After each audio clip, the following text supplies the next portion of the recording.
Welcome to our online MGF1107 course. My name is Dr. Weideman and I will be your professor for this course. Let's explore the My Courses course. When you first come into the course, you'll always land on what we call the course homepage. On the left-hand side, there'll always be a news item. Below that, you'll have the access to MyMathLab. I'll go over that in a minute. On the right-hand side, upcoming assignment due dates will be shown. And below that is information about proctored testing. This class has a proctored midterm and a proctored final that will be administered using HonorLock. You want to make sure you take a look at this information here so that you know that your computer is set up appropriately. I also wanted to point out the student tools across the top here, and the email faculty is a good link to know about in case you need to email me. I'm going to ask that you use the My Courses email to contact me. From the top toolbar, let's go ahead and go to course content. And you're always probably going to want to start in the course in the Begin Here module. And this module has a lot of helpful information to get you started in the course. And it's grouped into little sub-modules. The first one has a syllabus, the weekly schedule, and I'm going to suggest that you go ahead and print out that weekly schedule. It shows all the course assignments with their due dates and also the required syllabus quiz. You need to score 100% in order to unlock the unit modules, which I've shown over here. My demonstration student has already done her syllabus quiz with 100%. You won't see these unit modules until you complete that syllabus quiz with 100%.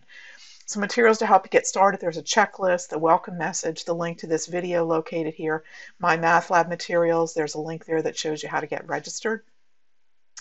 And then let's take a look at one of the unit modules. They're all set up in the same fashion. And it'll start with a little introduction, some instructions, an introduction that gets you going in the module, tells you the different assignments and so forth. I have section notes for each section that we cover in the module. I've got lecture videos for each section that's covered in the module, worked example videos, and both of these videos here are YouTube videos that I've created for the course. Here's your MyMathLab assignments, and then each unit has a discussion which will be located as the last item in each unit module. Let's go ahead and go back over to the course homepage. And I'm going to go ahead and go down here to the link to My Courses. And this is the way you're going to get registered in MyMathLab. The first time you click on that link, it's going to walk you through the registration process. If you already have used MyMathLab, you'll have a username and password, and I'm going to urge you to go ahead and sign in with that. If you've never used it, you create a username and password, and then the next screen is going to get you to enter that access code from the kit that you purchased for the course.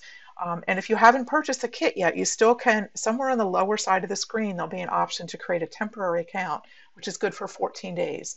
You want to go ahead and get registered, even if you don't have your access kit yet, so you can begin working on your assignments.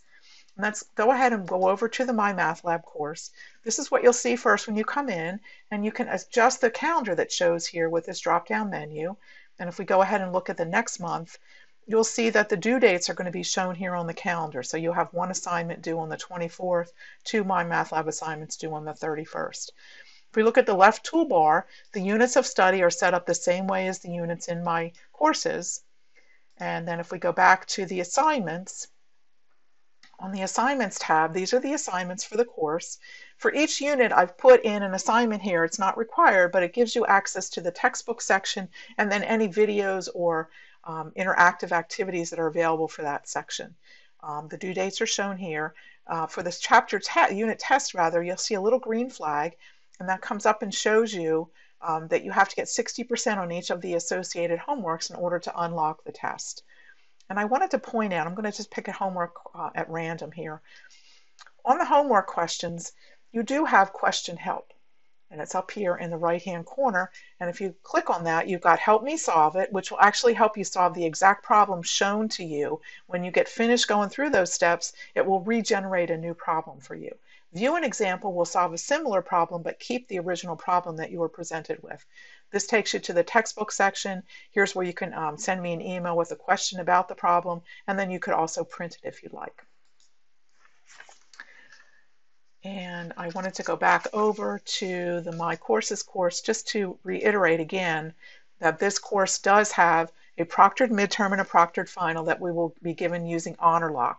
And again, you want to make sure you read the information here so that you understand how HonorLock works. And I will provide a practice test for you closer to the time of the midterm so that you'll see what happens when you actually take an exam with HonorLock if you haven't already done that. So I look forward to working with you this semester, and I hope you have a great fall semester.